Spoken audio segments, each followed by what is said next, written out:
right, let's start with the free SHS. Now, the free senior high school policy will become a reality in just 2 weeks. And for parents, they will be saved the burden of paying tuition, admission fees, library, science center fees, computer lab, examination, utility, textbooks, boarding, plus offered free meals as well. That's what their children will be getting. Now, government today launched a logo to signal its readiness for that policy. But teachers are not convinced about the smooth takeoff of that program. We'll hear their concerns shortly. Right now, though, we can bring you details of today's ceremony, which was attended by President Akufo-Addo and other high government officials. Here's Minister of State in charge of tertiary education, Professor Kwesi Yankah, who explains the rationale behind the logo. Explanation for the logo for the free SHS. The design highlights an open book on which is suspended a sketch of 2 delighted school children leaping in jubilation. Underneath the symbol are 3 words: access, equity, and quality, boldly inscribed. The open book represents learning that generates hope and optimism for a prosperous Ghana. The central symbol portrays 2 children emerging from a pleasurable learning experience as they spontaneously explode in joy. They are beneficiaries of a policy that lifts the total burden of fees from parents.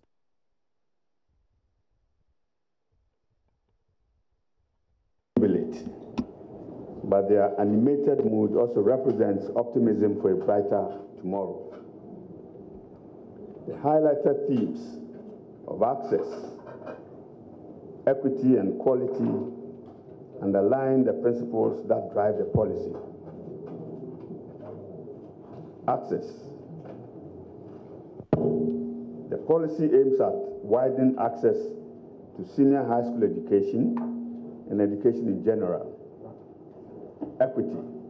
This is a fundamental driver in any social intervention program. Poverty, gender deprivation should no longer be barriers to education. The government is eager to ensure a fair and a just society where there are equal opportunities for all, irrespective of family circumstances. Quality. The expected expansion of access to education will be achieved without the need to compromise quality. The package comes with it qualitative instructional material, improvement in school infrastructure, as well as teacher motivation and capacity building for them.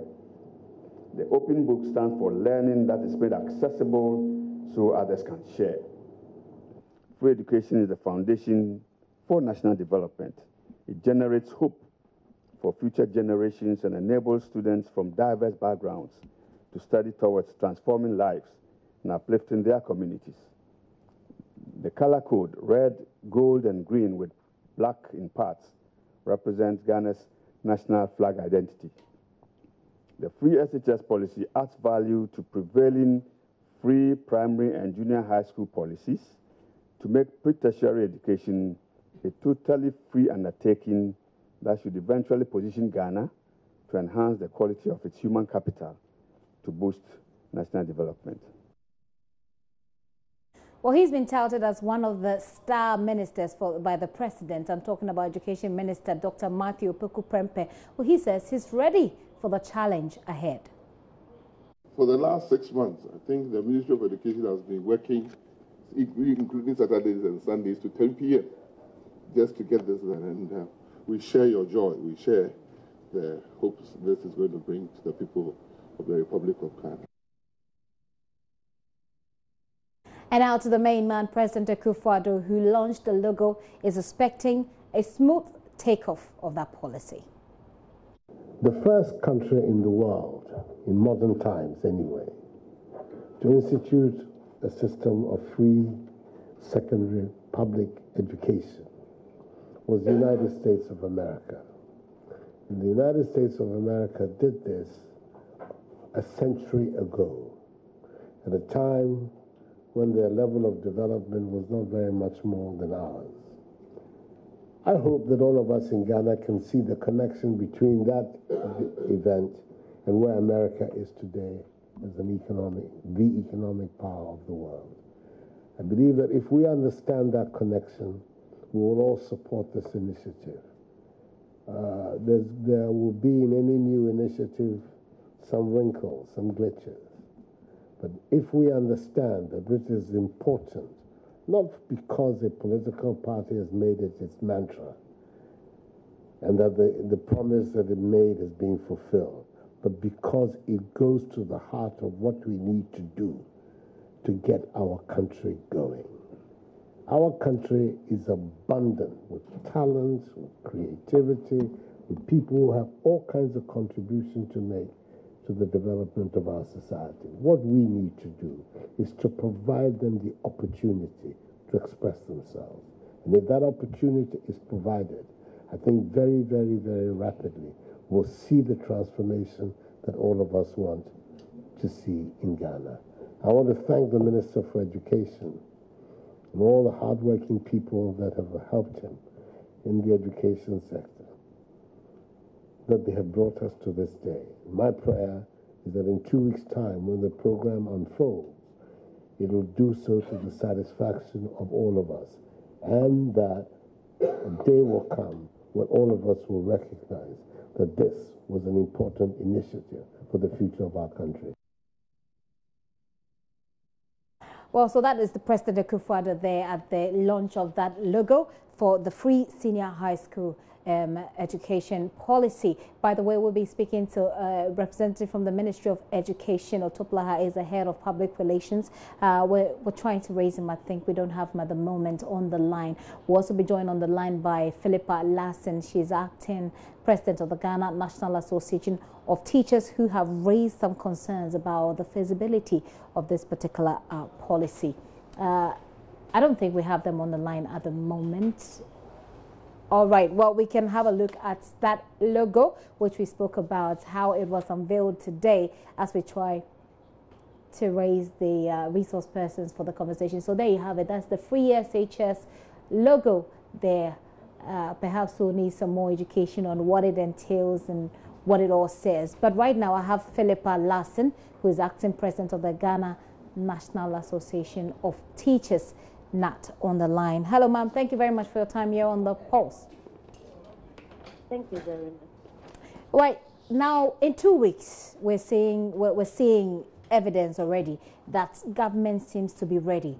But of course, you have raised concerns, very legitimate concerns about the feasibility of this, because we have just 2 weeks. What is it that gives you the indication that this might just be a little more difficult than government is making the people of Ghana believe it is? Well, thank you very much. Let me say good afternoon to your cherished listeners. In fact, the schools are ready. As an educationist, we are ever prepared for the implementation of the free senior high school policy. Our classrooms are available because the ministry went around to look at the classrooms available, the number of teaching places, if it's a boarding school, the lodging facility and all that. And so we are fully prepared and fully ready. It is not a difficult issue. So you're fully prepared, but then you're raising some concerns about the availability of immediate funds that would help, because we do know over the years, by the way, that there are times that statutory funds or statutory allocations in terms of finances that should come to some schools have delayed in most of the cases. So you've raised concerns about the availability of such resources immediately to deal with some of the immediate issues that may come up. Yeah, definitely, that is a little bit of a challenge. But you know, the ministry is saying that as soon as the children report or the students report, the schools will have to submit returns on the number of students who have reported. Meanwhile, the issue is that as soon as they report, they have to start enjoying all the facilities, which includes feeding. And that is where we have a small challenge. But the minister has spoken with all of us, and that we should procure or buy all those ingredients we need to prepare the food with. And as soon as returns are submitted, immediately funds will be released to the various schools. So we are praying that as soon as the returns are submitted, money is released to the various schools so that we don't see more challenges. Well, that's very interesting for me, because you mentioned that you're going to procure the ingredients that you need to cook. So basically what you're saying is that everything is okay, The only problem that you have, which you think the process may have, is the availability of funding for the school free school feeding program. Now, if you're going to if you're going to make any procurement, that's supposed to be you're going to pre-finance this, and then you say in your own words, you pray that the finances will come for you to, pay it off. What is the level of confidence you have?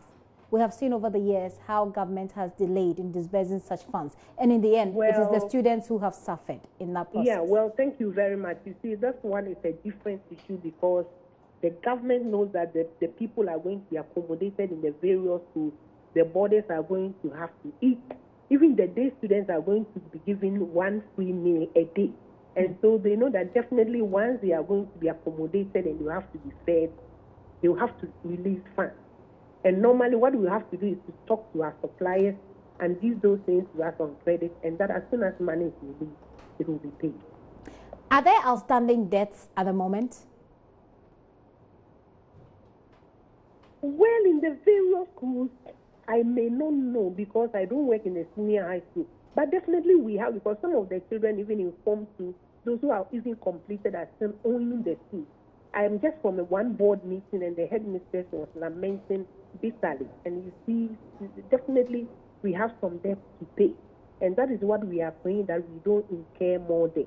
But in any case, we have to talk to our suppliers and they will have to start supplying us with the needed materials that we need to make sure that the children are safe and are comfortable. And then as soon as money is released, we also effect the payment. So in effect, we are going to be putting more debt on outstanding debt. Is that correct? It is correct, but not too correct. But because the former system was the type or the system where parents were supposed to pay the fee. And you know that these are individual parents. One may have, one may not have. But in the current one that is going to be implemented, the money or those costs are going to be borne by government. And so we trust that when government is going to pay, he's not going to leave anything untouched. He's going to pay the total amount, and then the schools will in turn pay off whatever they are supposed to pay to their suppliers.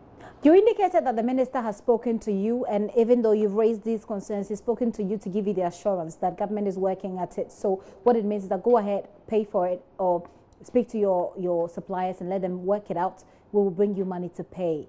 But what else did the minister, what exactly did the minister tell you that we are going to, forward to your suppliers, that they're supposed to agree to and then give you their supplies whilst they wait for their debts to be paid? Madam, you see, the issue is that as heads of schools, we are managers and managers. And so we manage our schools, whether there is money or not. This one, once the schools have not received the number of students, there is no way any money will be released to the various schools, because we have to submit returns, and then the ministry will know that these are 200 people who are placed to attend this school, and only 100 of them have reported at this day, and then the funds will be released. So we are sure, and we trust government that that money will be released, and so we are not going to be indebted for long. We are going to pay all those debts, and the children will be comfortable in the various schools. Hopefully so. Is there a timeline we're looking at within which you're supposed to be working? Well, that much I cannot tell, but when the children have reported, when you are sure, fully assured that these are the number of children who have reported, definitely some people do not report on time, and so maybe within the first week, some of them may not be in school, but within the second week, I believe, or within the first week, if you think that the number of children that were placed in the school, maybe a certain larger percentage of them have reported, you could easily submit that, and then with time you add up. Because now everything is even going to be online. So I believe that at the press of the button, the ministry will know the number of children in a particular school. What other, before I let you go, what other preparations are being put together by your members, you and your members, as we wait for this program to roll out in the next 2 weeks? Of course, it's a different policy, so it's not going to be business as usual. Could you take us through your plan, you and your members, the plan for you and your members to roll this out? In fact, for us as members and for them as staff, and teachers, we have no special preparation to make. That is our job. That is what we have done over the years. As and when the students come, we are supposed to teach them. And so we are going to continue with that. Over the years, students are being placed in the various schools, and nothing is going to change, because the fact that they are no more going to pay fees doesn't mean that we are going to change any way by which we were working, or in terms of attitude or whatever, because the fees were not the money that were used to pay as our salaries. And so we are fully prepared in terms of being equipped with all that. Teachers are fully prepared.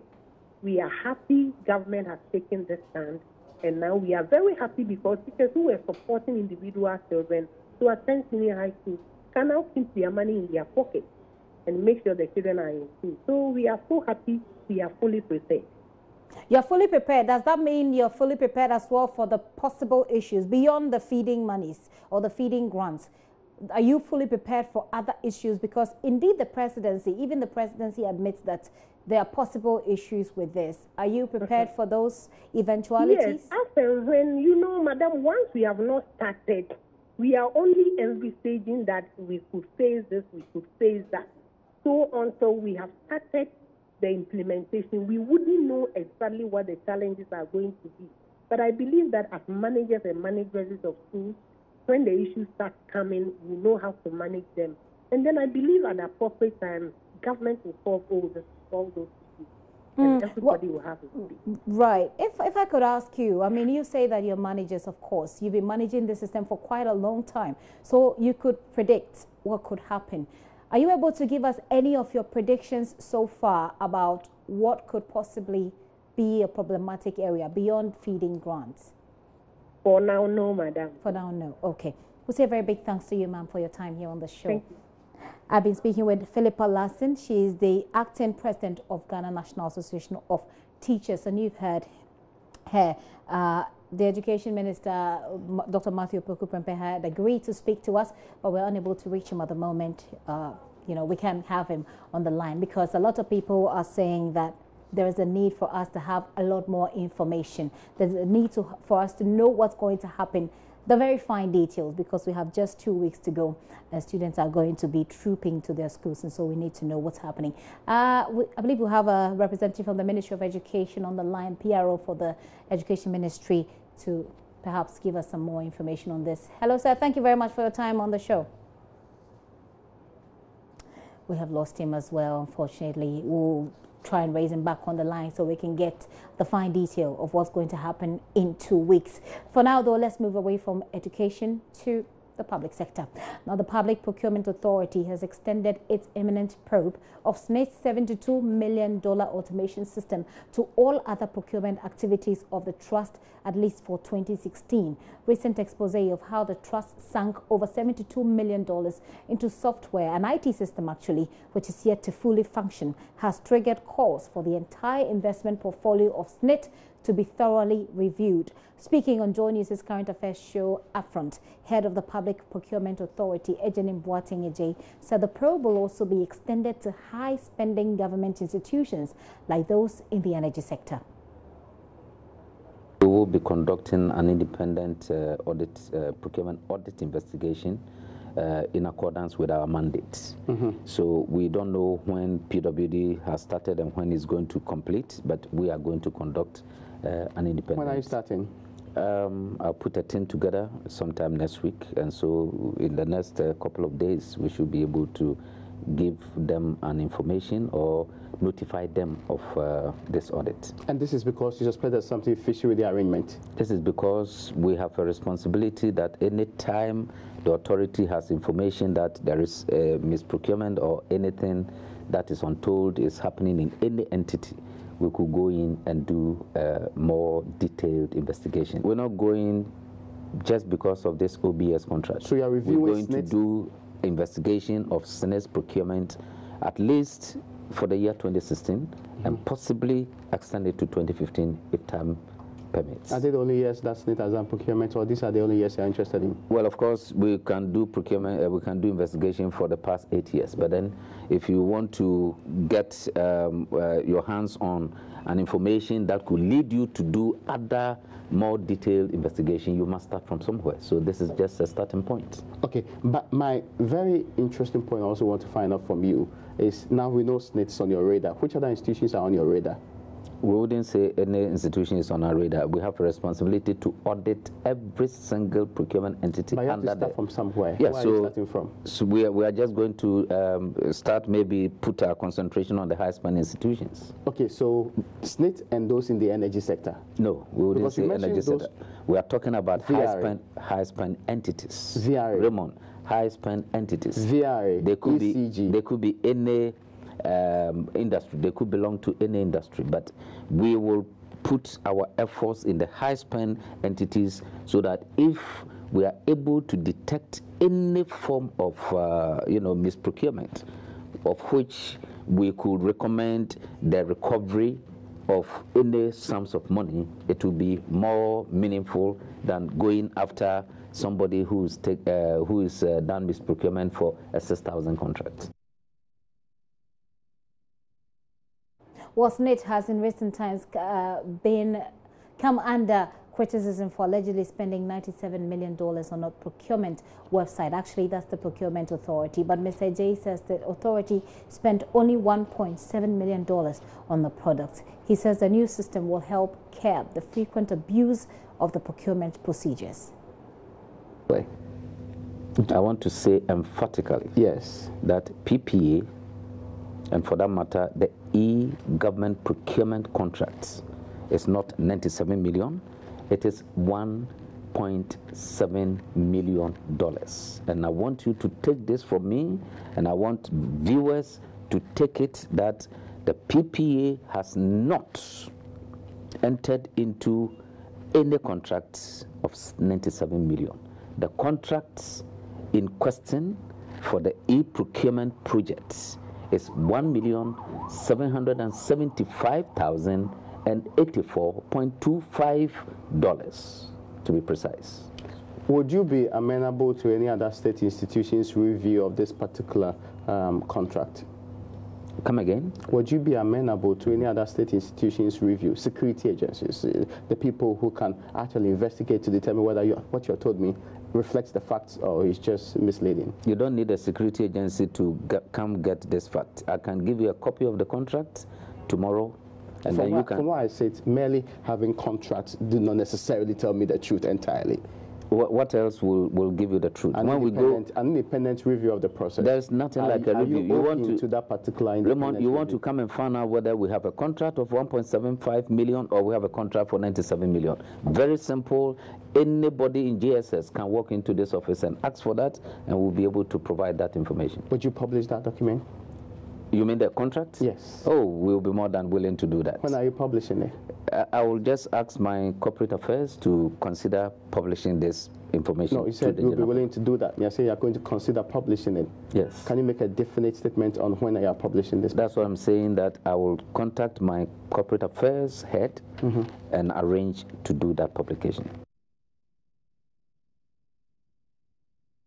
Raymond Akwa, with the head of the Public Procurement Authority, on our news analysis, our current affairs show up front. You're still watching The Pulse with me, Gifty Andopia. Let me take a very quick break. When I return, we'll talk about police anti-human trafficking units and what they've been doing.